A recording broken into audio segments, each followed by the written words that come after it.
अच्छा तो मुझे बताएं, आवाज आ रही है मेरी? सब कुछ नजर आ रहा है? ओके, काफी।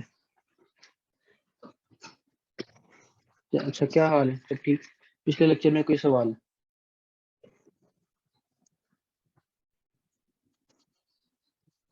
नहीं। चलो, लेट्स स्टार्ट। अच्छा, आज का जो लेक्चर है, इस ये जो टॉपिक है, ये वैसे तो बहुत सिंपल है। ये नहीं, इस ये क्या है कि समझाने में मुझे कोई 2 से 3 मिनट लगेंगे।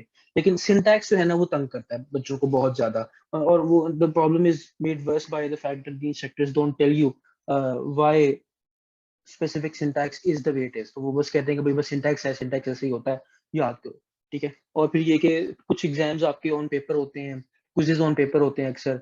और लैब में लेट से आपको मतलब इजाजत नहीं होती कहीं से देखने की सिंटैक्स, तो आपको याद करना पड़ता है अगर वो अच्छा मैनुअल ना दे तो।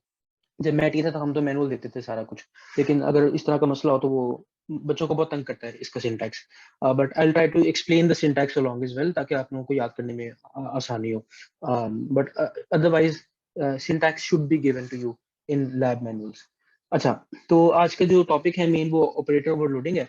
उस पर बात करते हैं कि वो क्या होती है। 3 तरह की हमने पढ़नी है: यूनरी ऑपरेटर्स, बाइनरी ऑपरेटर्स और कुछ कॉम्प्लेक्स ऑपरेटर्स हैं। यूनरी बाइनरी का सिंटैक्स फिर भी ठीक है। कॉम्प्लेक्स ऑपरेटर्स का थोड़ा सा तंग करता है, वो भी इसलिए क्योंकि उसकी वजह नहीं बताई जाती है, मैं बताऊंगा। अच्छा, टॉपिक 1 है हमारा, ऑपरेटर ओवरलोडिंग होती क्या है। अच्छा, ऑपरेटर ओवरलोडिंग ये होती है कि कुछ ऑपरेटर्स का बिहेवियर आप अगर अपनी मर्जी से चेंज करें फॉर योर ओन ऑब्जेक्ट्स, तो उसे ऑपरेटर ओवरलोडिंग कहते हैं। यानी मिसाल के तौर पे, लेट्स से हम वही कॉम्प्लेक्स नंबर वाली क्लास लेते हैं, हम इसी को कैरी फॉरवर्ड करेंगे। इस क्लास को आप अब तक अच्छी तरह कंफर्टेबल होंगे इसके साथ, कि एक कॉम्प्लेक्स नंबर क्लास है जिसमें हमारे पास 2 पब्लिक एट्रीब्यूट्स हैं। फिलहाल पब्लिक रखते हैं इनको। एक रियल नंबर और एक इमेजिनरी नंबर, ठीक है। तो लेट्स से कि हम चाहते हैं कि हम we should have a way to increment both of these values by 1। तो हमारे पास एक कॉम्प्लेक्स नंबर हो, तो हम उसके रियल वैल्यू को भी +1 कर दें और इमेजिनरी वैल्यू को भी +1 कर दें। ठीक है, ये ऐसा करने का कोई तरीका हमारे पास होना चाहिए। ठीक है। तो व्हाट कम्स टू माइंड, मतलब क्या तरीका हो सकता है इसका? How would you do it?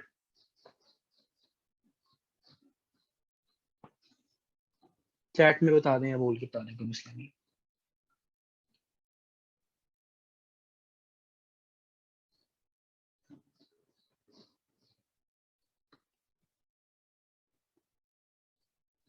Any ideas? Use a while loop, अच्छा।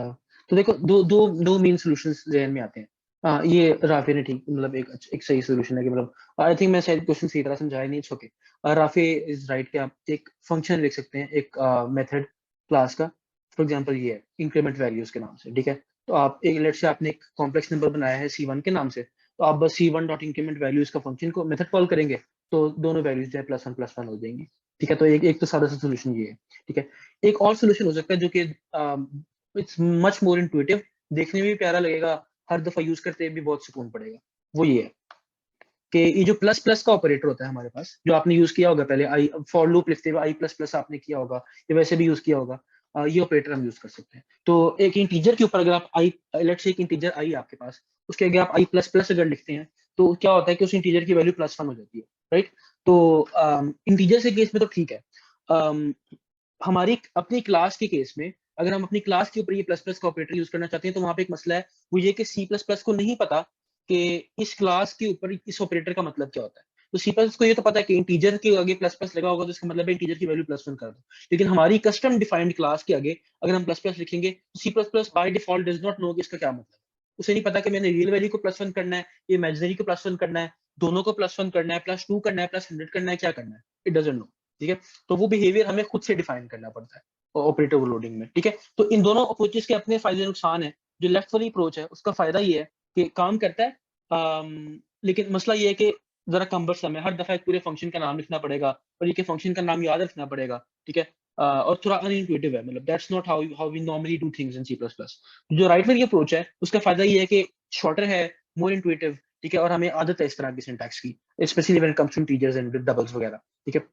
बट मुश्किल मुश्किल क्या है इसमें कि इसको सेटअप करना, हमें डिफाइन करना पड़ता है एग्जैक्टली कि ऑपरेटर ओवरलोडिंग करनी पड़ती है। ओवरलोडिंग यही है कि वी विल डिफाइन कि हमारी क्लास के केस में प्लस प्लस ऑपरेटर का काम क्या है, व्हाट डज इट मीन। तो हम एक फंक्शन लिखेंगे जब भी हमारी क्लास के आगे प्लस प्लस लिखा आएगा, जब भी हमारी क्लास के ऊपर ये ऑपरेटर इस्तेमाल होगा, तो वो फंक्शन कॉल हो जाएगा। तो will have to define that function. और उसका सिंटैक्स थोड़ा सा अनफेमिलियर, आपने आज से पहले कभी ऑपरेटर ओवरलोडिंग नहीं की होगी, तो that's the only con of it, ठीक है। लेकिन एक दफा आप वो सेटअप कर लें, वो आपने एक ही दफा लिखनी है ना, क्लास लिखनी है, उसके बाद जब इस्तेमाल करेंगे तो आपकी जान सुकून में रहेगी। आपको हर दफा बस आपको प्लस प्लस लिखा और हो गया, ठीक है। इसकी एक और एग्जाम्पल जो है जहाँ पे आपको इसका फायदा और प्रोमिनेंटली नजर आएगा, why it becomes even more intuitive, वो ये है कि लेट्स से कि we want to add two complex numbers, ठीक है। बड़ी सादा मिसाल ये अक्सर दी जाती है, ठीक है।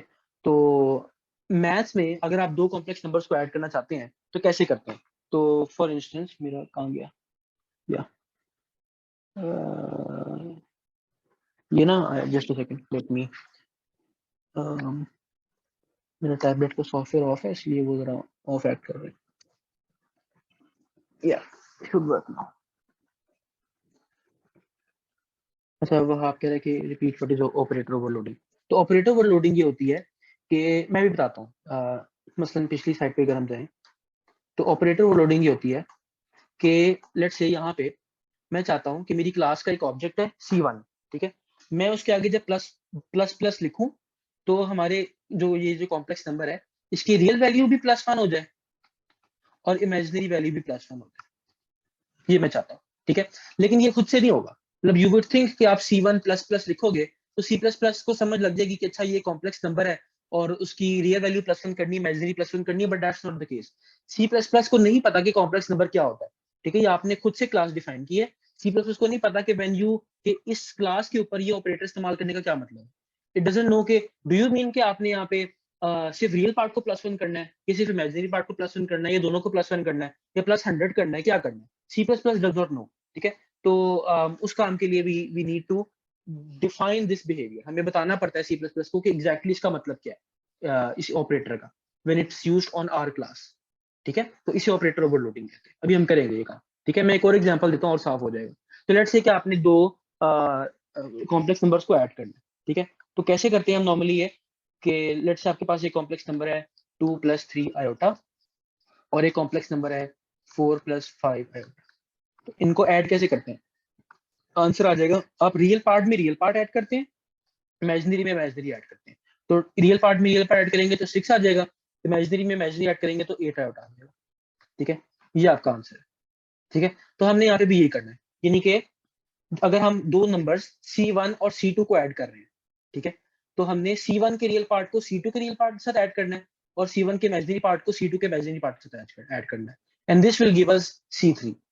C3 का रियल पार्ट इस तरह आएगा और C3 का इमेजिनरी पार्ट इस तरह से आएगा, ठीक है। And this gives us C3, ठीक है। अच्छा, अब ये काम करना है आपने, तो कैसे करेंगे? Like you want to be able to add two complex numbers, तो जेहन में क्या तरीका आता है किसी के? Any ideas? अभी ऑपरेटर ओवरलोडिंग को छोड़ दो, वैसे ही अभी तक जो आपने सीखा है उसके को यूज करते हैं, अगर आपने करना हो तो आप कैसे करेंगे, ठीक है। एक तरीका जो है वो ये हो सकता है कि आप एक फंक्शन लिखें, ठीक है। लेट्स से एक्सटर्नल फंक्शन लिख दें, क्लास के अंदर ना लिखें, बाहर लिख दें, ठीक है।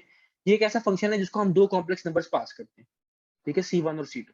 ये उनको ऐड करता है और C3 रिटर्न कर देता है, ठीक है। Easy approach. अच्छा, आपको अब तक ये बात समझ में पता नहीं चाहिए कि यू कैन इन फैक्ट पास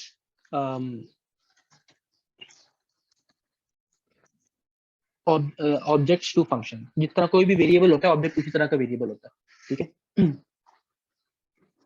हाँ, बिलाल ये भी कर सकते हो, ठीक है, यू राइट। अच्छा, let me get this elephant out of the way.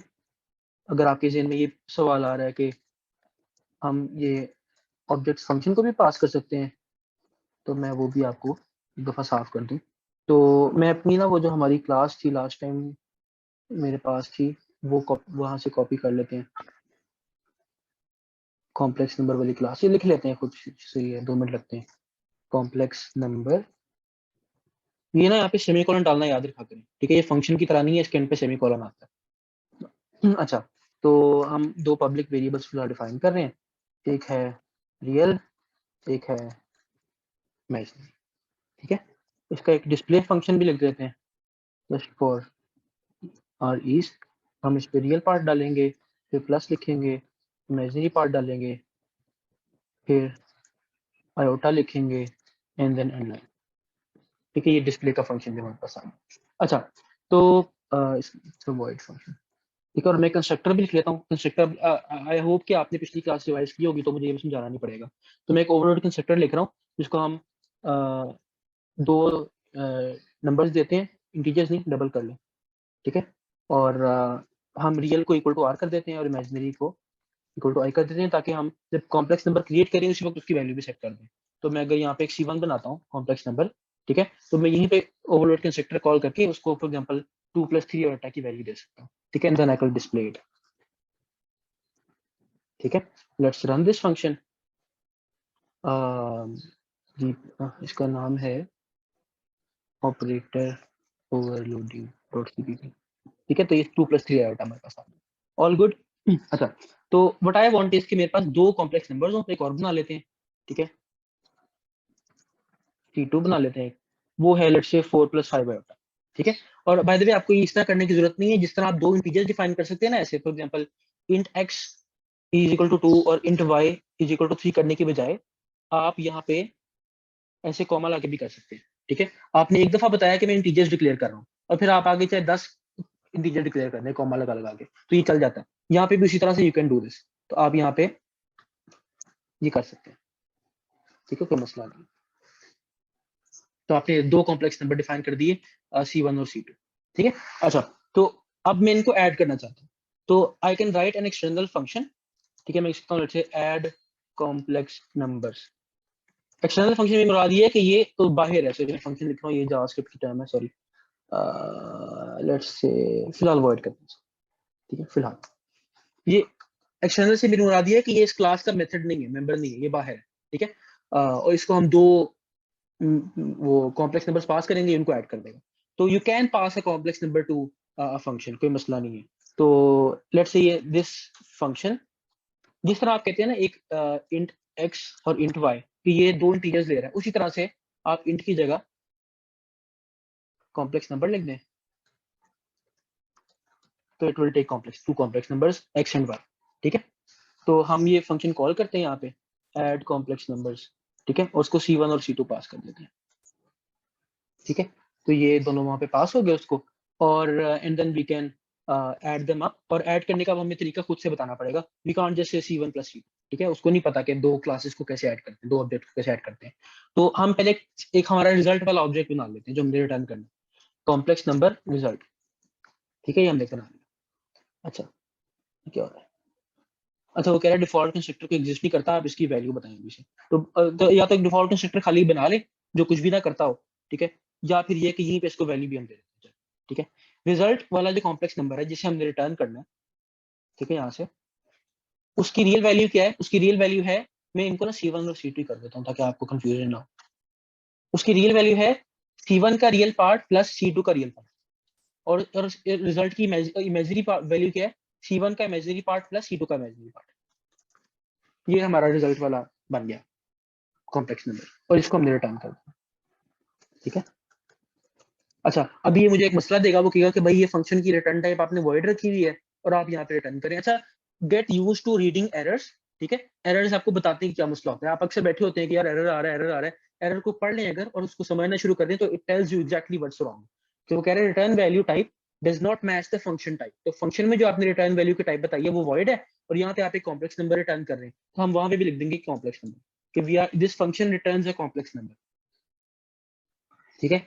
तो यहाँ पे हमने जब जब ऐड कॉम्प्लेक्स नंबर किया, तो this will return a complex number, उसे हम अपने पास सेव कर लेते हैं in a complex number called let's say C3, ठीक है। So this function will return a complex number और वो C3 में सेव हो जाए, ठीक है।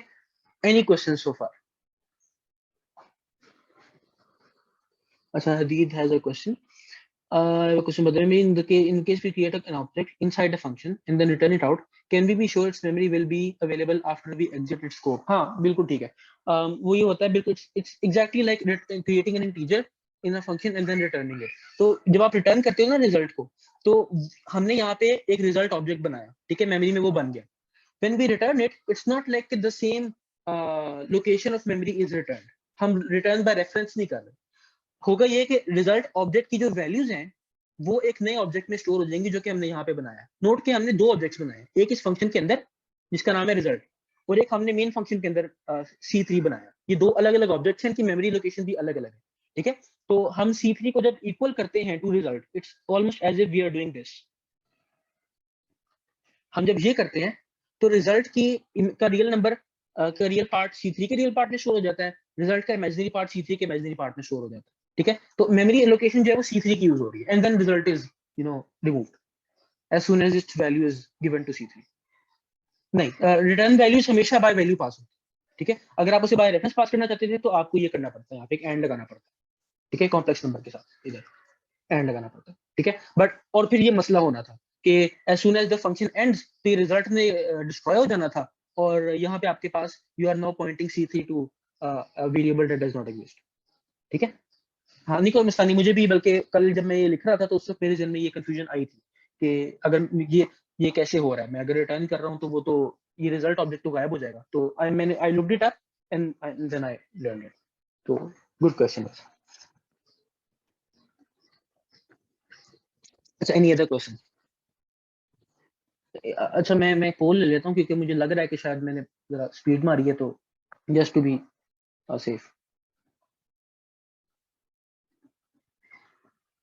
लेकिन अगर आपने पिछले लेक्चर्स क्लियर थे तो ये तो आपके लिए मजाक होगा। ठीक है, सही है, मतलब 86% ऑफ यू से के ऑल इज क्लियर। एक बच्चा कह रहा है कि लिटिल बिट क्लियर, मतलब वो ठीक है, और अभी आशीष और क्लियर हो जाएगा, ठीक है। तो एक तरीका आपके पास ये था, ठीक है, बट दिस इज वेरी अनइंटुइटिव, मतलब ये क्या है, मतलब मुझे दो नंबर्स को ऐड करना था और मैं एक फंक्शन लिख रहा हूँ और वो रिटर्न कर रहा है कोई चीज। What if we could do this, हम ये लिखने के बजाय what if we could do this C1 + C2, अगर हम ये लिख पाते सुकून ना होता। मतलब इट्स क्वाइट इंटुइटिव ना कि दो नंबर्स को ऐड कर रहा हूँ तो C1 + C2 करूंगा, लेकिन जहन में पहला आइडिया यही आता है, जहन में पहला आइडिया ये फंक्शन नहीं आता, ठीक है। तो वी कैन डू दैट, और and that is the point of operator overloading. तो पहला हमारा जो था ये था ऑप्शन, दूसरा ऑप्शन ये है। तो हम ये कर सकते हैं, लेकिन अभी अभी अभी ये नहीं कर सकते। अगर हम यहाँ पे लिखेंगे तो हमें एरर मिलेगा, और एरर क्या है, ये इसके ऊपर हवर करें, वो कहता है no operator plus matches these operands, ठीक है। Operand types are, let me hover over this, हाँ, operand types are complex number plus complex number. वो कह रहे हैं C++ के मुझे complex number plus complex number करना नहीं आता, आई डोंट नो कि क्या करना है, यानी दोनों के रियल पार्ट्स को ऐड करना है, या दोनों के इमेजिनरी को ऐड करना है, या रियल को इमेजिनरी से ऐड करना है, या इमेजिनरी को ऐड करना ही नहीं है। C++ को नहीं पता कॉम्प्लेक्स नंबर क्या होता है, तो you have to define this behaviour. आपको एक्सप्लिसिटली बताना पड़ेगा कि C1 + C2 कैसे किया जाता है, क्योंकि क्लास आपने बनाई है तो इस तरह के सारे बिहेवियर्स आपके कंट्रोल में है, ठीक है। C++ does not automatically infer these things, ठीक है। तो ये आपको खुद से डिफाइन करना पड़ेगा, and will work on this now, ठीक है। आज का सारा मुद्दा ये है कि कैसे ये काम करते हैं, ठीक है। तो अगेन ये राइट वाली जो अप्रोच है, शुरू में सेटअप करने में थोड़ी डिफिकल्ट है, लेकिन वो वन टाइम कॉस्ट है, बाद में सारी जिंदगी आप इसको मेरे से इस्तेमाल करते रहे तो कोई मसला नहीं होगा, ठीक है। And this is a list of operators that you can overload. Plus minus तो है ही, मल्टीप्लाई डिवाइड तो है ही, परसेंटेज का साइन, एंड का साइन, इक्वल्स टू के साइन, ये सारे आप ओवरलोड कर सकते हैं, सिवाय इन नीचे जो चार लिखे हैं इनके, इनको आप ओवरलोड नहीं कर सकते। डॉट का ऑपरेटर ओवरलोड नहीं कर सकते क्योंकि वो क्लासेस के लिए इस्तेमाल होता है डॉट ऑपरेटर, तो वो कॉन्फ्लिक्ट आ जाता है, ठीक है। तो हमने ऑपरेटर ओवरलोडिंग बुनियादी तौर पे समझ ली कि इसका मसला क्या है जिसको वो सॉल्व करती है। करनी कैसे अभी तक मैंने आपको नहीं बताया, ठीक है। तो डोंट वरी, हम सबसे आसान ऑपरेटर ओवरलोडिंग से शुरू करते हैं जो है यूनिनरी ऑपरेटर्स, ठीक है, प्लस प्लस या माइनस माइनस वाला ऑपरेटर, ठीक है। अच्छा, यूनिक ऑपरेटर्स क्या होते हैं? ये वो ऑपरेटर्स होते हैं जिनका ऑपरेंड एक ही होता है। ऑपरेंड क्या होता है? वो वैल्यू या वो ऑब्जेक्ट जिसके ऊपर ऑपरेटर काम कर रहा है, ठीक है। तो आपके पास दो तरह के हैं, बाइनरी ऑपरेटर्स होते हैं और यूनिनरी ऑपरेटर्स होते हैं। तो फॉर एग्जांपल व्हेन वी से C1 + C2, ये एक बाइनरी ऑपरेटर है क्योंकि इसके ऑपरेंड्स दो हैं, ये दो नंबर्स के ऊपर काम करता है, दो नंबर्स को ऐड करता है। तो एक इसका ये ऑपरेंड है, एक इसका ये ऑपरेंड है, ठीक है। इट रिक्वायर्स टू थिंग्स, एक इसके लेफ्ट पे, एक इसके राइट पे। जबकि जो आपके पास यूनरी ऑपरेटर्स होते हैं, वो जिस तरह प्लस प्लस है, उसको एक ही चीज चाहिए होती है। तो for example we can say C1++, ठीक है। तो उसको एक ही चीज अपने साथ चाहिए होती है, तो ये एक ही ऑपरेंड है, इसलिए इनको यूनरी ऑपरेटर्स कहते हैं, ठीक है। इस तरह माइनस माइनस भी ऐसा ही है। तो हम पहले यूनरी ऑपरेटर्स को पढ़ते हैं क्योंकि ये ज्यादा आसान है, इनकी ओवरलोडिंग कैसे करनी है। जिस तरह जब हमने पहले बात की थी ना, मैं पीछे जाऊँ अगर, ये वाली कि हमने C1++ करना है अगर, तो कैसे करेंगे, तो उस पर बात करते हैं। अच्छा, तो और यूनियन ऑपरेटर्स की भी दो टाइप्स है, प्रीफिक्स एंड पोस्टफिक्स। प्रीफिक्स होती है वो यूनियन ऑपरेटर जिसमें ऑपरेटर पहले आता है, ऑपरेंड बाद में आता है, जिसमें प्लस प्लस C1 अगर आपने करता है, ठीक है। आप इंटीजर्स में i प्लस प्लस करते हैं ना, प्लस प्लस i भी हो सकता है, और दोनों का बिहेवियर सिमिलर है, not the same but similar है। और पोस्टफिक्स ही होता है कि ऑपरेटर बाद में आए, ऑपरेंड पहले आए, ठीक है। आप ये दोनों कर सकते हैं अपनी मर्जी से। आप चाहें तो उन दोनों का सेम बिहेवियर डिफाइन कर दें, या चाहे तो डिफरेंट बिहेवियर डिफाइन कर दें, आपकी मर्जी है, ठीक है। लेकिन आप मतलब there is a difference between these two, C plus plus recognise that difference, मुद्दा ये है, ठीक है। अच्छा, कैसे करेंगे? आपने किसी भी तरह की ऑपरेटर ओवरलोडिंग करनी है दुनिया में, ठीक है, यूनरी नहीं, यूनरी हो, बाइनरी हो, कॉम्प्लेक्स हो, उसका एक यूनिवर्सल सिंटैक्स है, वो सिंटैक्स जेन में रख लें, बाकी सारे उसमें से ही निकलते हैं, ठीक है। वो सिंटैक्स है ये, ठीक है। पहली बात तो ये कि जो ऑपरेटर ओवरलोडिंग आप करते हैं, उसके लिए हमने एक फंक्शन लिखना होता है, हमने बताना होता है कि जब ये ऑपरेटर इस्तेमाल हो तो execute this piece of code. तो ये एक फंक्शन है, ये जो आपको नजर आ रहा है, और जरा ही हम उस क्लास के अंदर डिफाइन करते हैं जिस क्लास पे वो ऑपरेटर इस्तेमाल हो रहा होता है, ठीक है। तो ये वो क्लास का नाम आ जाएगा। ऑपरेटर ये जो मेथड है ये पब्लिक होता है ताकि इस्तेमाल हो सके मेन फंक्शन के अंदर, और ये है वो फंक्शन एक्चुअल जो जो आपसे रेलेवेंट पार्ट है अभी, वो ये वाला पार्ट है, ये वाला, ठीक है। एक तो ये ना पावर पॉइंट की जो एनोटेशन है ना, इतनी जहर लगती है मुझे, दिस कार्ड इरेज भी नहीं होती मुझे। खैर, अच्छा, तो ये है, ये उसका वो ढांचा है बुनियादी, ठीक है। अच्छा, इसमें रिटर्न टाइप क्या होती है? ये अगेन रिटर्न टाइप जानते हैं, ये फंक्शंस आप लिखते नहीं हैं, पहली दफा तो नहीं लिख रहे। रिटर्न टाइप होती है कि ये फंक्शन रिटर्न क्या करता है, ठीक है। आर्ग्यूमेंट्स भी आप जानते हैं, फंक्शन की आर्ग्यूमेंट्स होती हैं जिसको पास होती हैं।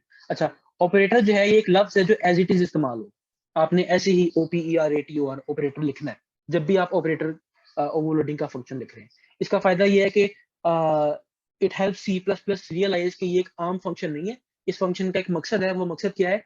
वो मकसद है इस सिंबल को ओवरलोड करना। ये सिंबल वही हो सकता है जिसमें प्लस प्लस है, या लेट्स से डिवीजन का सिंबल है, या लेट्स से ये वाला सिंबल है, जो भी सिंबल है वो ओवरलोड कर रहे हैं, ये वो होगा। तो let me give you an example. तो यूनरी ऑपरेटर को कैसे ओवरलोड करते हैं, उसके लिए यू हैव ये, ठीक है। तो लेट्स सी की मैपिंग क्या बन रही है। तो ये देखें, रिटर्न टाइप, रिटर्न टाइप, ठीक है। हमारा यूनरी ऑपरेटर जो है, हम प्लस प्लस को ओवरलोड कर रहे हैं, ये देखें, प्लस प्लस जो है हमारा सिंबल है। ऑपरेटर का लफ्ज मैंने आपसे कहा था एज इट इज इस्तेमाल होगा, ठीक है, वो एज इट इज इस्तेमाल हो रहा है, ठीक है। और फिर मैंने आपसे कहा था कि यहाँ पे कुछ आर्ग्यूमेंट्स होंगी, ठीक है, वो जो है कोई भी नहीं है इस केस में। आर्ग्यूमेंट्स कब आती हैं? वो आगे बाइनरी ऑपरेटर्स वगैरह में मैं बताऊंगा आपको, ठीक है। और आगे जो है फंक्शन की डेफिनेशन है यहाँ पे, ठीक है। हाँ सफी पूछो।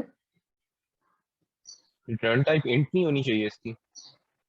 नहीं, वो तब होगी अगर मैं इस तरह कर रहा हूँ, if I am doing something like this, कि मैं लेट्स से हमारे पास हम C1 क्लास को ओवरलोड कर रहे हैं, तो मैं कहता हूँ C1 plus plus, let's say, ठीक है। तो इसको हम चाहते हैं कि ये ऑपरेटर क्या करे, C1 क्लास के अंदर जो एक वेरिएबल पड़ा हुआ है, रियल और इमेजिनरी, उनकी वैल्यू को +1 कर दे। हम इससे अगर कोई चीज रिटर्न करते हैं तो वो यहाँ काम में आएगी। लेट्स से हम एक इंटीजर x करते हैं, ठीक है। If you return N integer from this operation, तो वो इस वेरिएबल x के अंदर जाके स्टोर हो जाएगा, ठीक है। बट हम ये तो नहीं चाहते, मतलब आप कर सकते हो इफ यू वांट के जो नई रियल वैल्यू बनी है वो रिटर्न हो जाए इसमें से, तो कर सकते हो, लेकिन that's not how usually we do things, ठीक है। तो हमें बस यही चाहिए। अच्छा, हदीर क्या पूछ रहा है? Postfix and prefix versions of this, हाँ, ये दोनों पोस्टफिक्स प्रीफिक्स दोनों होते हैं, उनके सिंटैक्स में बहुत माइनर सा फर्क है, ठीक है, वो मैं बताता हूँ। अभी हम प्रीफिक्स ओवरलोडिंग कर रहे हैं, व्हिच मींस दिस इज, ये जो भी मैंने की है ये ऐसे होती है। अगर आप लिखेंगे प्लस प्लस C1 तो ये फंक्शन कॉल होगा, ठीक है। C1 प्लस प्लस कैसे करते हैं मैं भी बताता हूँ, ठीक है। Let's just right this in code एक दफा, ताकि जरा आपको सुकून हो जाए कि मैं झूठ नहीं बोल रहा, ये काम करता है। अच्छा, आइए जी, ठीक है। ओके, तो हमने अपने फंक्शन के अंदर, अपनी क्लास के अंदर अब ये ऑपरेटर वो लोडिंग करनी है, ठीक है। तो यहाँ पे अगेन वो सिंटैक्स क्या है, रिटर्न टाइप लिखनी है आपने, ठीक है। फिर आपने लिखना है लव्स ऑपरेटर, फिर आपने सिंबल लिखना है जिसको ऑपरेट ओवरलोड कर रहे हैं, फिर आपने आर्ग्यूमेंट्स लिखनी है और फिर कोड लिखना है, ठीक है। तो रिटर्न टाइप हमारी क्या है, फिलहाल हम सेटिंग इट टू वॉइड, ठीक है। ऑपरेटर का कीवर्ड एज इट इज आएगा, सिंबल जिसको हम ओवरलोड कर रहे हैं, I am overloading the plus plus operator, that's it. ठीक है, यहाँ पे हमने बताना है कि जब भी इस ऑब्जेक्ट के ऊपर एक प्लस प्लस ऑपरेटर कॉल होगा तो क्या होगा, तो वो बिहेवियर आपने यहाँ पे करना है। तो वो बिहेवियर मैं क्या कह रहा हूँ, मैं कह रहा हूँ कि रियल वैल्यू को प्लस कर दो और इमेजिनरी वैल्यू को प्लस कर दो। ठीक है, यहाँ पे मुझे ऑपरेटर ओवरलोडिंग नहीं करनी पड़ी क्योंकि ये तो एक डबल है ना, सी प्लस को पता है कि डबल के ऊपर प्लस प्लस कैसे करते हैं। ठीक है, तो वो कोई मसला नहीं है। तो यहाँ पे we can say C1 plus plus. ठीक है, अभी मैं दूसरा C2 हटा रहा हूँ तो इधर के लिए टू कीप थिंग्स सिंपल। ठीक है, अच्छा C1 प्लस प्लस नहीं, सॉरी प्लस प्लस C1 हमने अभी प्रीफिक्स ओवरलोडिंग की है, पोस्ट फिक्स नहीं की। ठीक है, मैं यहाँ पे लिख देता हूँ प्रीफिक्स यूनरी ओवरलोडिंग। तो प्लस प्लस C1 करेंगे और फिर C1 को डिस्प्ले कर देते हैं। तो शुरू में हमने इसको वैल्यू दी थी 2 + 3 आयोटा की, अब अगर हम इसको बाद में डिस्प्ले करते हैं तो 3 + 4 आयोटा हो गया। ठीक है, तो इसको जरा 2 मिनट देख लें, आंखें सेक लें ताकि आपको you're comfortable with this. In the meantime, any question?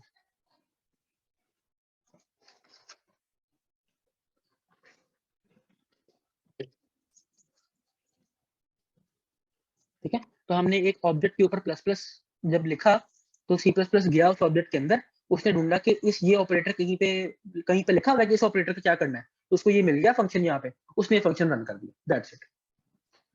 ठीक है, इससे आप चाहें तो कुछ रिटर्न भी कर सकते हैं। लेट्स से यू वांट कि मैं इसमें से एक इंटीजर जो नई रियल वैल्यू बनी वो मैं रिटर्न कर दूं।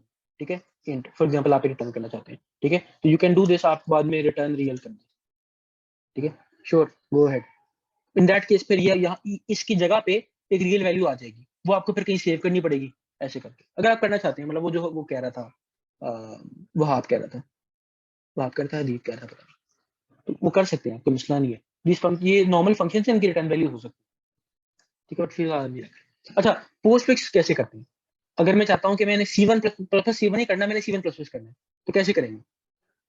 सादा सी चीज है। अब देखो कुछ चीजें जो होती है ना सिंटैक्स में वो वाकई आर्बिट्रेरी होती है, यानी एक बंदा लैंग्वेज लिख रहा है बैठ के, उसने सोचा यार प्लस प्लस C1 और C1 प्लस प्लस में क्या डिफरेंस मैं करूं, यहाँ पे हम कैसे बताएं कि हम कौन सी वाली कर रहे हैं? तो मतलब he had to come up with an arbitrary decision कि मतलब क्या लिखेंगे तो ऐसा हो जाएगा। उसने क्या कहा कि आप आर्ग्यूमेंट्स के अंदर ये लिख दें इंट, दैट्स इट। अगर आप ये लिखेंगे इसका मतलब कोई नहीं है, ये कोई इंटीजर हम पास नहीं कर रहे, ना ही ये इस्तेमाल हो रहा है। ठीक है, न्यू बस बात ये है कि अगर आप ये लिख देंगे तो C++ विल नो कि अच्छा ये पोस्ट फिक्स हो रही है। ठीक है, ये कोई इंटीजर नहीं है, ये इस्तेमाल नहीं हो रहा, कोई सीन नहीं, but the only thing is ये लिखेंगे तो ये पोस्ट फिक्स बन जाएगी। ठीक है, तो नहीं लिखेंगे तो प्रीफिक्स होगी। मैं यहाँ पे लिख दूँ ये इसको प्रीफिक्स में, प्रीफिक्स ऐसे होती है और पोस्ट फिक्स ऐसे होती है। सही है, तो ये कंप्लीटली आर्बिट्रेरी, मतलब कोई भी नहीं है। अच्छा, तो ये यूनरी ऑपरेटर ओवरलोडिंग जो है जो आपको आ गई है। ठीक है, तो ये प्लस प्लस C1 की थी और C1 प्लस प्लस की मैंने आपको बता दी। ठीक है, ये वाली है। इनको आप एक दफा कंपेयर कर लें आपस में, तो कोई फर्क नहीं है, बस एक वो इंट का फर्क है। ठीक है, अच्छा तो यूनरी ऑपरेटर लोडिंग हमारी होगी, बाइनरी पे आ जाए। ठीक है, अब things are get interesting now. अच्छा, बाइनरी ऑपरेटर होते क्या है? वो ऑपरेटर होते हैं जिनके लेफ्ट और राइट दोनों के ऊपर एक एक ऑपरेंड हो। ठीक है, जिसमें प्लस का ऑपरेटर है, C1 + C2 कह लें, C1 - C2 कह लें, C1 / C2 कह लें, इस तरह की इन्हें बाइनरी ऑपरेटर्स कहते हैं। ठीक है, अच्छा इस केस में अब यूनरी के केस में चीज थोड़ी सिंपल थी कि एक ही ऑब्जेक्ट था, तो जाहिर है कि उसी का मेथड कॉल होगा। अब इस केस में हम ऑपरेटर ओवरलोडिंग तो कर लेंगे, एक मेथड लिख देंगे, हम समझा देंगे C++ को कि प्लस साइन के साथ क्या करते हैं, लेकिन कौन से वाले ऑब्जेक्ट के अंदर वो मेथड कॉल होगा, C1 में कि C2 में? मेथड तो दोनों ऑब्जेक्ट्स के पास है ना, वो वाला जो हमने लिखा है, तो वो किसका कॉल होगा? वो लेफ्ट ऑपरेंड का कॉल होता है हमेशा। ठीक है, दिस ये आप पहले से बांध लें। आप जब एक बाइनरी ऑपरेटर इस्तेमाल करते हैं तो लेफ्ट वाला जो ऑपरेंड है उसके अंदर से एक मेथड कॉल होता है, उस ऑपरेटर का मेथड। तो C1 के अंदर से एक मेथड कॉल होगा और उस मेथड को आर्ग्यूमेंट में C2 पास हो जाएगा। ठीक है, तो यानी कि इसका वो जो जो नक्शा है वो वही है, मतलब जो जो स्केलेटन कोड है वो वही है। उसी तरह से रिटर्न टाइप होगी, ऑपरेटर होगा, सिंबल होगा, आर्ग्यूमेंट्स होंगे, सेम। ठीक है, तो इन दिस केस अब क्या कर रहे हैं, हम दो कॉम्प्लेक्स नंबर्स को ऐड कर रहे हैं ना, तो हम रिटर्न टाइप में एक तीसरा कॉम्प्लेक्स नंबर रिटर्न करेंगे, C3। C1 और C2 को ऐड करेंगे, एक नया C3 बनाएंगे, वो C3 हम रिटर्न कर रहे होंगे, जिस तरह हमने भी किया था जब हमने वो एक्सटर्नल फंक्शन लिखा था। ये देखें, ये जो हमने फंक्शन लिखा है एक्सटर्नल, क्योंकि हमने ऐसे किया ना, हमने एक रिजल्ट का कॉम्प्लेक्स नंबर बनाया और उसको रिटर्न किया, रिटर्न टाइप वॉइड नहीं थी, तो इसलिए यहाँ पे मैंने रिटर्न टाइप वॉइड नहीं रखी, कॉम्प्लेक्स नंबर रखी कि 2 नंबर को ऐड करके हम एक तीसरा नंबर रिटर्न करते हैं। ठीक है, तो हम ये वाली जो चीज है, ये पूरा फंक्शन, ये वाला मेथड हम C1 के अंदर लिख रहे हैं, ये C1 वाला कॉल हो, और C2 जो है इसको एज एन आर्ग्यूमेंट पास होगा। ठीक है, अभी ये जब हम इसको कोड लिखेंगे तो आपको जरा साफ हो जाएगा ये बात। ठीक है, और इसका कोड क्या होगा, कोड सादा सा है, वही जो आपने हमने भी किया था, एक नया कॉम्प्लेक्स नंबर बनाए रिजल्ट के नाम से, रिजल्ट की रियल वैल्यू क्या है, C2 की real value plus the real value of this object. This object means के वो ऑब्जेक्ट जिसके अंदर ये मेथड कॉल हो रहा है, और वो कौन सा है, वो C1 है। ठीक है, तो वहां पे हमें सिर्फ C1 डॉट रियल लिखने की जरूरत नहीं है, सिर्फ रियल लिखना है हमें, क्योंकि हम we are already inside this the C1 object. ठीक है, ये मेथड C1 ऑब्जेक्ट के अंदर कॉल हो रहा है। ठीक है, इट्स लाइक ये जो डिस्प्ले फंक्शन था हमारा, यहाँ पे हमें कोई C1 डॉट रियल क्यों नहीं लिखना पड़ा, क्योंकि हम जिस भी ऑब्जेक्ट के ऊपर डिस्प्ले फंक्शन कॉल करते हैं, ठीक है, उस ऑब्जेक्ट का डिस्प्ले फंक्शन कॉल होता है। Every object has its own display function, तो हम रियल लिख देते हैं तो दी ऑब्जेक्ट नोज के, मतलब मेरे वाले रियल की बात हो रही है। तो यहाँ पे भी ये जो फंक्शन है ये C1 का कॉल होगा। ठीक है, तो C1 नोज कि उसकी रियल वैल्यू क्या है, तो C1 लिखने की जरूरत नहीं है पीछे, इस तरह इमेजिनरी वैल्यू उसको पता है उसकी क्या है, and then we just return the result. ठीक है, तो लेट्स राइट दिस। ठीक है, लेट्स राइट दिस। तो हमने 2 ऑपरेटर्स की ओवरलोडिंग कर ली है। ठीक है, मैं ये वाला काम नहीं कर रहा, इसको मैं हटाता हूँ, वी डोंट वांट दिस। ठीक है, हम अगेन दो कॉम्प्लेक्स नंबर बना लेते हैं, C1 और C2, 2 + 3 होता है एंड 4 + 5। ठीक है, लेट्स डू सम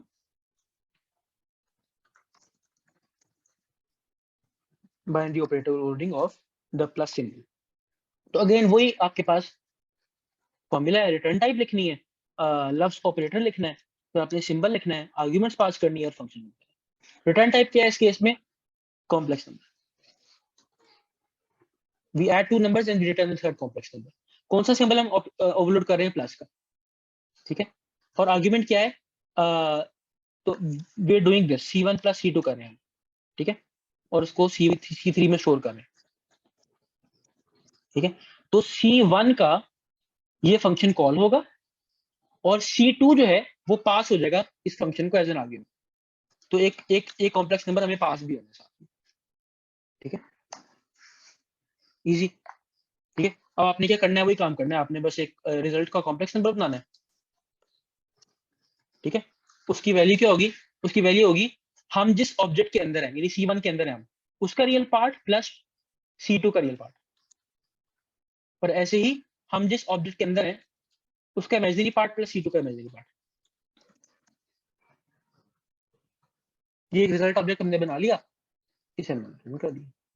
ठीक है, तो ये लिखते हुए एक दफा आपको मौत पड़ेगी। ठीक है, लेकिन उसके बाद सारी जिंदगी सुकून रहेगा। आप ये कर सकते हैं, C1 + C2 लिख सकते हैं and it will work. Let me do C3 dot display. ठीक है, तो यू सी 6 + 8 आया होता है। ठीक है, रियल पार्ट ऐड करें 2 और 4 को तो 6 आता है, इमेजिनरी पार्ट 5 और 3 को ऐड करें तो 8 आता है। ठीक है, and just to prove to you कि हमारे पास C1 ही का कॉल हो रहा था when we use this operator, तो ये जो फंक्शन है ये C1 वाला कॉल हो रहा है दोनों के अंदर ही, C1 में भी है और C2 के अंदर भी है, बट ये C1 वाला कॉल हो रहा है। जस्ट टू सी दिस हम हमारा डिस्प्ले का फंक्शन कॉल करते हैं। ठीक है, इस क्लास के अंदर से, तो इस क्लास का अपना डिस्प्ले का फंक्शन कॉल होगा एंड यू कैन सी के इट प्रिंट्स 2 + 3 आउट। ये C1 की वैल्यूज प्रिंट करता है। ठीक है, क्योंकि we are inside C1 right now. ठीक है, अगर मैं ये करता, मैं C2 + C1 लिखता तो C2 का ये फंक्शन कॉल होता और उसको C1 पास होता है एज एन आर्गुमेंट। ठीक है, अच्छा, any some questions in the chat, private chat में, एक सेकंड लेट मी सी। अच्छा, पहला क्वेश्चन है सफी का, why do we really need to write C2.real when the value is already assigned?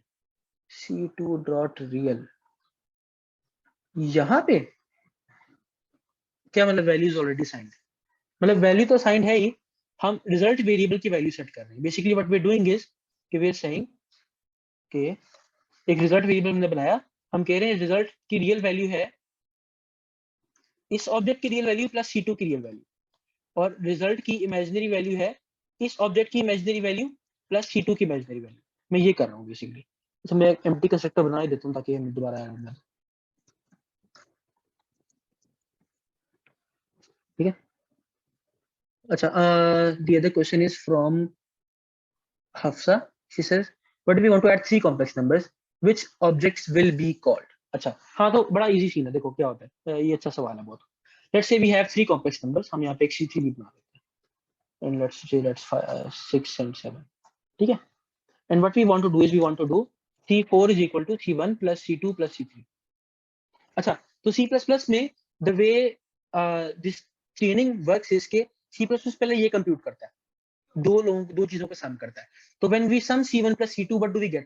हमारे पास एक और कॉम्प्लेक्स नंबर आ जाएगा यहाँ पे रिजल्ट के नाम से, ठीक है। फिर C++ ये कंप्यूट करेगा ये चीज, उससे हमारे पास एक और रिजल्ट आ जाएगा, वो C4 में स्टोर हो जाएगा, ठीक है। तो ये बारी बारी चलता है। और ये आपने अच्छा कि सवाल पूछ लिया, आगे जाके एक ये मसला आएगा आगे जाके, हमें जब हम तीसरी टाइप की ओवरलोडिंग पढ़ेंगे ना, वहाँ पे ये चीज इंपॉर्टेंट है। बट या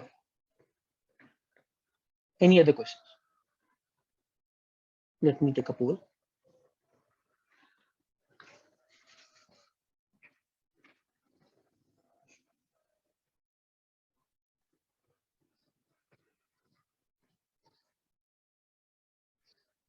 ओके, तो सीन्स के सबको समझ में आ गई है, बेहतरीन, कमाल कर दिया। चलो आगे चलते हैं।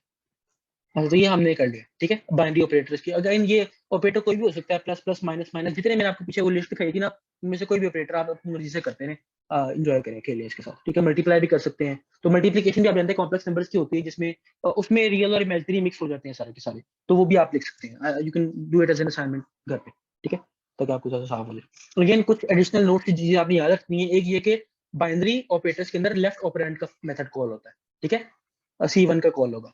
अच्छा, इसी ये अगेन मैं आपको बताया था कि स्ट्रिंग जो है हमारे पास, ये क्लास है, ये एक्सटेंडेड क्लास है C++ की, ठीक है। जिस तरह से हमने क्लास लिखी उस तरह की ये क्लास है।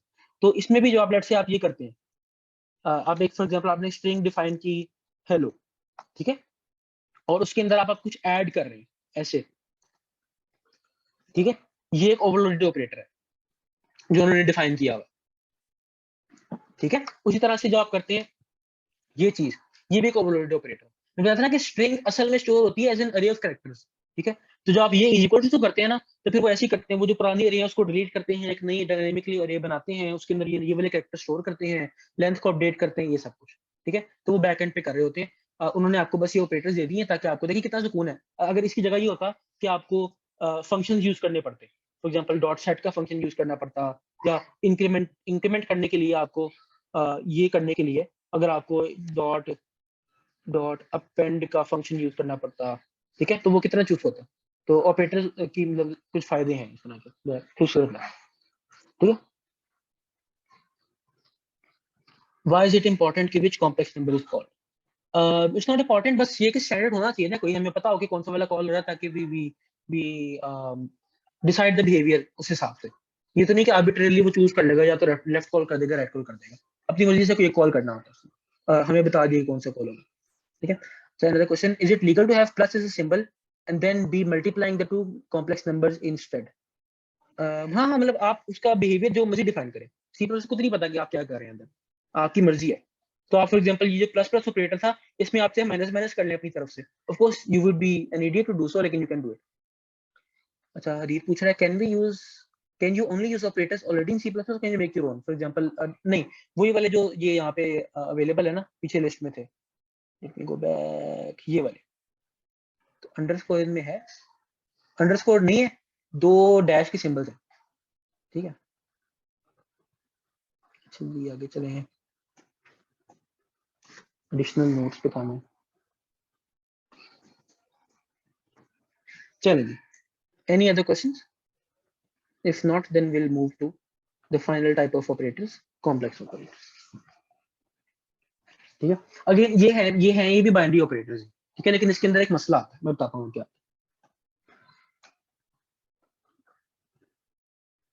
अच्छा, पहले तो इनको समझ लें, ये जो दो साइन आप इस्तेमाल करते रहते हैं C++ में, आप इनको नॉर्मली सी इन सी आउट के वक्त इस्तेमाल करते हैं ना, ठीक है। Let me just erase everything for now, ठीक है, let's have a blank screen sort of, ठीक है। ये देख, तो लेट्स से कि आप कोई किसी वेरिएबल की वैल्यू सीन कर रहे हैं, आपके पास एक इंटीजर x है, आप सीन x कर, ठीक है। तो it helps to think of this, ये जो आपके पास ये सिंबल है, think of this as a funnel. Funnel इस तरह के होते हैं ना आपके पास, ठीक है। Think of this as a funnel. तो फनल का जहां मुंह होता है, जहां वाइडर एंड होता है, वहां से डाटा आता है और इसके नैरो एंड के अंदर की तरफ जाता है, यहां से आके नैरो एंड की तरफ जाता है। तो if you write C in X, ठीक है, तो व्हाट हैपेंस इज कि सी इन जो हमारा इनपुट की स्ट्रीम है, जहां पे टर्मिनल में हम जो चीज इनपुट में लिख रहे होते हैं, इनपुट में से चीज आती है और इस वेरिएबल के अंदर चली जाती है, ठीक है। फनल के मुंह से आती है और फनल की टेल तक जाती है। इसी तरह से if you write C out, तब आप ये वाला ऑपरेटर यूज करते हैं, ठीक है। तब क्या हो रहा होता है कि वैल्यू डाटा जो है एक्स में से निकलेगा और आपकी आउटपुट स्ट्रीम में जाएगा, ठीक है। डाटा का फ्लो इस तरफ को है, अगेन फनल के मुंह से लेके फनल की टिप तक, ठीक है। तो it helps to imagine it like that, कि हम इस तरह को समझ आती है कि हम क्यों इस तरह से यूज करते हैं इन ऑपरेटर्स को, इस तरह से करते हैं। ट्रेडिशनल सी प्लस प्लस में इस तरह का है, ठीक है। तो data flows from the open end to the close. एक सेकंड मैं इसको लिख दूं।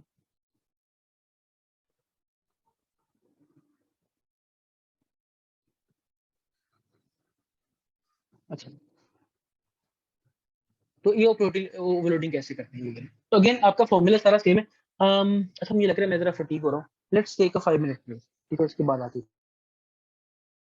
अभी टाइम हुआ है, इट्स इट्स व्हाट 4:42, 4:50 तक ब्रेक लेंगे, ठीक है, विल कंटिन्यू देयर। ओके, सो यहाँ से आगे वाला पार्ट मैं रिकॉर्ड करना भूल गया था, तो हियर इट इज। हमने फनल एनालॉजी की बात कर ली थी कि ये जो ऑपरेटर्स होते हैं, ये डबल ग्रेटर देन और डबल स्मॉलर देन वाले, इनका यूज़ ट्रेडिशनली इस तरह से होता है कि जो इनका ओपन एंड है वहाँ से डाटा आता है और जो नैरो एंड है वहाँ तक डाटा जाता है। तो अगर आपने ये लेस देन ऑपरेटर की ओवरलोडिंग करनी है, तो जब भी ओवरलोडिंग करनी है तो keep this tradition in mind. तो जो इसकी भी ओवरलोडिंग उसी तरह होती है जिस तरह किसी भी बाइनरी ऑपरेटर की होती है, तो वो जो स्केलेटन कोड है वो सेम है। उसी तरह से पहले रिटर्न टाइप लिखनी है आपने, लव्स ऑपरेटर लिखना है, ये जो सिंबल है वो लिखना है, एंड देन सो ऑन। तो what we are trying to do here is this, जो लाइन 3 पे मैंने लिखा है कि C1 less than C2, and what that means is के the data will flow from C2 to C1, ठीक है। यानी कि what we trying to do is के C2 की जितने भी एट्रीब्यूट्स हैं हम उनको कॉपी करना चाह रहे हैं इनटू C1। वैसे तो इक्वल्स टू ऑपरेटर भी काम कर देता है, लेकिन just to get the point across कि ये इस ऑपरेटर की ओवरलोडिंग किस तरह से होती है। नॉर्मली ऑपरेटर और कामों के लिए इस्तेमाल होता है जो कि हम अगली स्लाइड्स में देखेंगे, बट अभी मैं उसे बता रहा हूँ कि ओवरलोडिंग होगी कैसे। तो इसका इसमें और पिछले हमने जो बाइनरी ओवरलोडिंग की उसमें कोई फर्क नहीं है, ठीक है। तो बट इसी कोड में जो हम कर रहे हैं, आप देख सकते हैं कि जो लेफ्ट ऑपरेंड है उसका ओवरलोडेड फंक्शन कॉल होगा, और जो राइट ऑपरेंड है C2 वो पास हो जाएगा उसको एज एन आर्ग्यूमेंट। और हम क्या करें फिर कि जो लेफ्ट ऑपरेंड है उसके रियल नंबर को C2 के रियल नंबर की इक्वल कर रहे हैं, और उसके इमेजिनरी नंबर को C2 के इमेजिनरी नंबर की इक्वल कर रहे हैं। So this works just fine, ठीक है। अच्छा, जो नॉर्मली इसका यूज होता है इस ऑपरेटर का, वो सी इन और सी आउट वगैरह के केस में होता है, ये जो इनपुट आउटपुट स्ट्रीम्स होती हैं उसके केस में, ठीक है। यानी कि हम ये करना चाह रहे हैं। अब इसमें भी देखेंगे, इसमें मैंने फनल रूल को तो फॉलो किया है, ठीक है, लेकिन this is still not traditional in C++। ये जो मैंने यहाँ पे लाइन नीचे किया है, C1 लेस देन CN। तो नॉर्मली क्या होता है कि हम सी इन पहले लिखते हैं, हम लिखते हैं cin and then greater than C1, ठीक है। और वो यानी कि हम ये करते हैं, ये जो सेकंड पे मैंने लिखा है, ठीक है ना। हम C1 लिखते हैं, और इसमें भी फनल रूल जाहिर है कि इन दोनों में फनल रूल तो ओबे हो रहा है। सेकंड वाले में भी देखेंगे डाटा इनपुट से आता है और आपकी वेरिएबल C1 के अंदर जाता है, ठीक है। तो और पहले वाले में भी ये ओबे हो रहा है। तो ये जो पहली वाली ओवरलोडिंग है, ये वाली ये हम कर सकते हैं, ठीक है। ये भी हमने पिछली स्लाइड में की भी है, ठीक है। तो ये इस तरह से होगी जिस तरह पिछली स्लाइड में हमने किया था, ठीक है। कि आपके पास लेफ्ट ऑपरेंड जो है यानी कि हमारा C1 कॉम्प्लेक्स नंबर, उसका ओवरलोडेड फंक्शन कॉल होगा, और उसको ये जो सी इन है this will be passed as an argument. अब सी इन के बारे में मैं आपको ये बता दूं कि सी इन जो है it's an object of a default class in the C++ standard library. उस क्लास का नाम है आई स्ट्रीम, ठीक है। तो सी इन जो है उस आई स्ट्रीम लाइब्रेरी का एक ऑब्जेक्ट है, ठीक है। तो हम जिस तरह अगर लेट्स से एक कॉम्प्लेक्स नंबर एक पास हो रहा होता है एक फंक्शन को, तो हम लिखते हैं complex number and then C2 for example. तो इसी तरह यहाँ पे भी हमने I stream which is the name of the class and then the name of the object जो हम उसको देना चाहते हैं हमने वो लिखा है। ये एंड का सिंबल मैंने इसलिए बनाया है, if we don't use the and symbol तो वो जब ये सी इन वहां पे कॉपी होगा इस फंक्शन को पास होगा तो उसकी कॉपी बनेगी, एक नया सी इन बन जाएगा basically. We don't want that, we want के वही जो सी इन वही जो इनपुट स्ट्रीम हमारे पास ओरिजिनली चल रही है मेन फंक्शन में वही वाली यहाँ पे हो जाए, तो will passing it as reference. तो ये तो सी एस 100 का कॉन्सेप्ट है पासिंग बाय रेफरेंस। वो आपको आना चाहिए कि आपने बस एक एंड लगाना होता है before the sign of the function parameter, तो वो पास बाय रेफरेंस हो जाता है, तो we passing it by reference. And then उसके बाद तो सब कुछ ठीक है। उसके बाद देखते हैं कि हम जो रियल पार्ट है हमारे कॉम्प्लेक्स नंबर का उसको भी इनपुट कर रहे हैं और जो इमेजिनरी पार्ट है उसको भी यूजर से इनपुट में ले रहे हैं। अच्छा, इसमें you may think for once के यहाँ पे क्यों नहीं हमें ऑपरेटर ओवरलोडिंग करनी पड़ी, यानी यहाँ जो when we are saying C input real and then C input imaginary, यहाँ पे क्यों नहीं ऑपरेटर ओवरलोडिंग करनी पड़ी? तो take a minute to think about this. इसलिए नहीं करनी पड़ी क्योंकि ये जो रियल नंबर है ये एक डबल है, ठीक है, और ये इमेजिनरी यही भी एक डबल है। इंटीजर्स, डबल्स, स्ट्रिंग्स वगैरह को इनपुट कैसे करना है वो आता है सी इन को करना, ठीक है।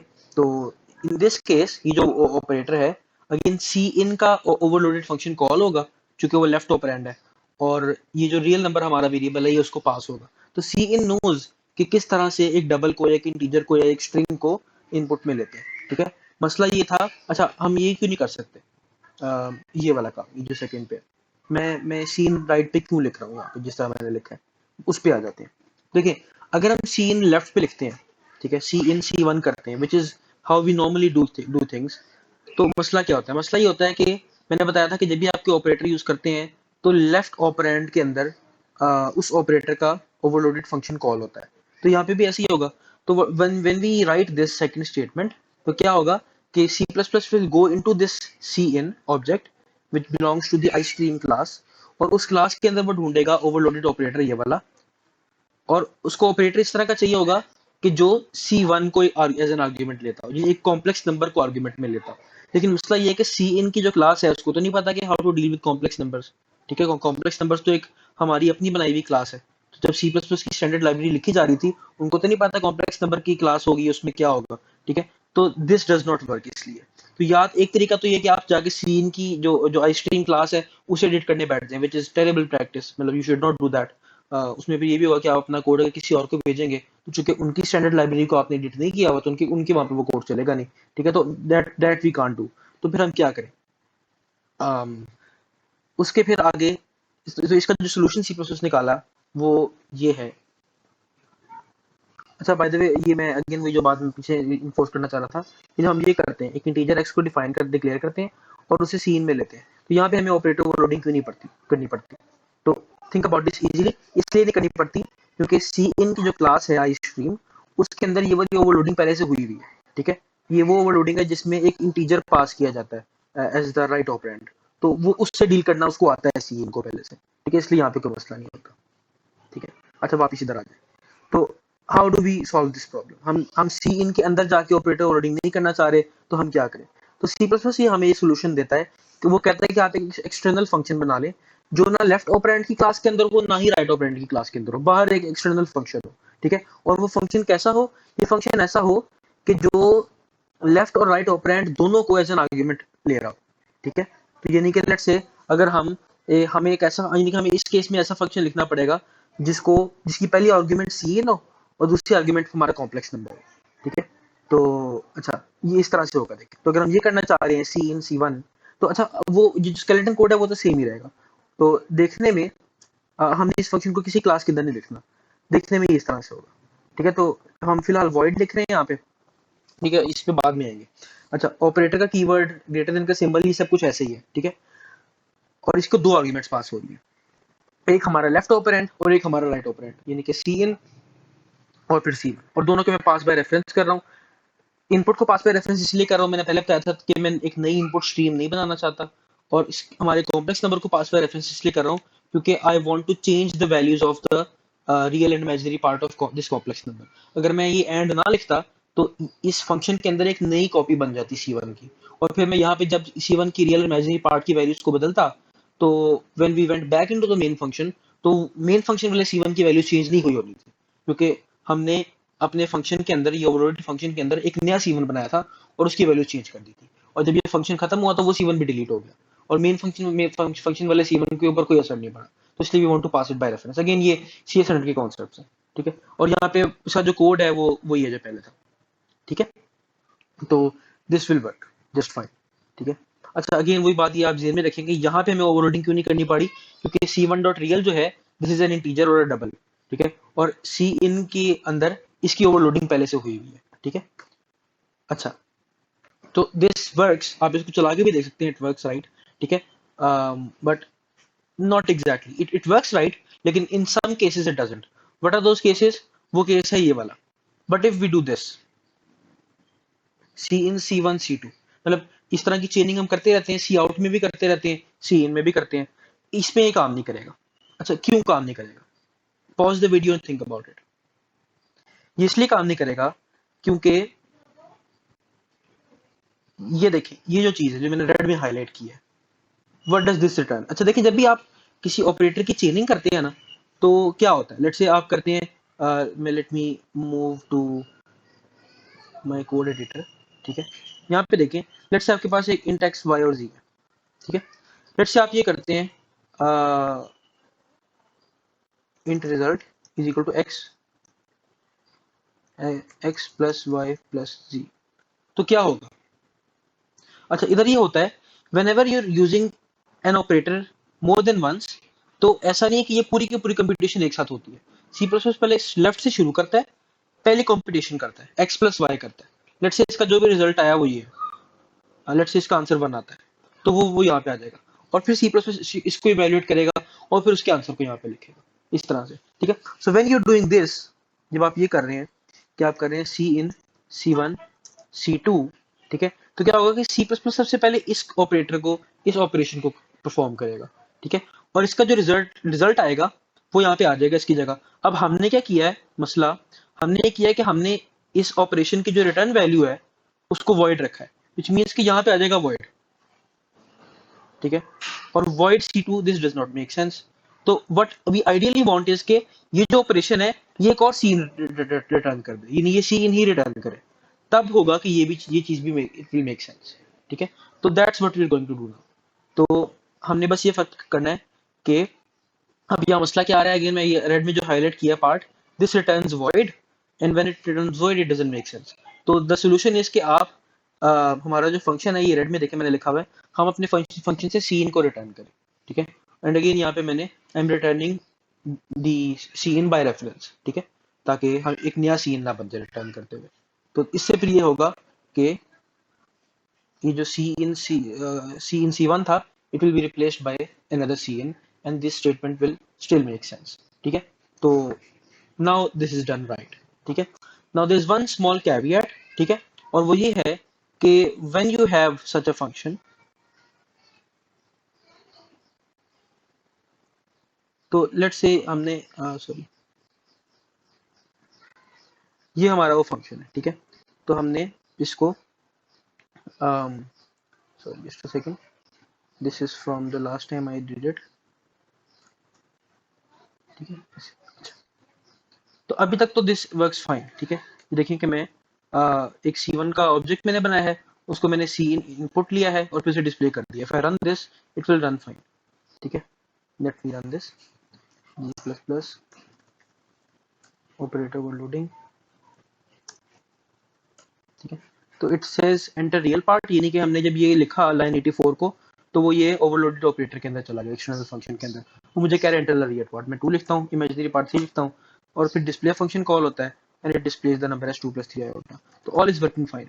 अच्छा, एक स्मॉल कैविएट है, वो ये है कि अभी तो हमने ये रियल और इमेजिनरी वेरिएबल्स को पब्लिक रखा था, बट इफ देर प्राइवेट, बाकी ऑपरेटर ओवरलोडिंग्स के अंदर ये मसला नहीं था, इसमें कोई मसला नहीं होना था, क्योंकि वो जो ऑपरेटर ओवरलोडिंग है वो हमने विद इन द क्लास की हुई है, जैसे ये ओवरलोडिंग है, ये ओवरलोडिंग है, ये हमने with in the same class की हुई है, तो एक क्लास के अपने मेथड्स जो हैं प्राइवेट वेरिएबल्स को एक्सेस कर सकते हैं, प्राइवेट एट्रीब्यूट्स को, तो यहाँ कोई मसला नहीं है।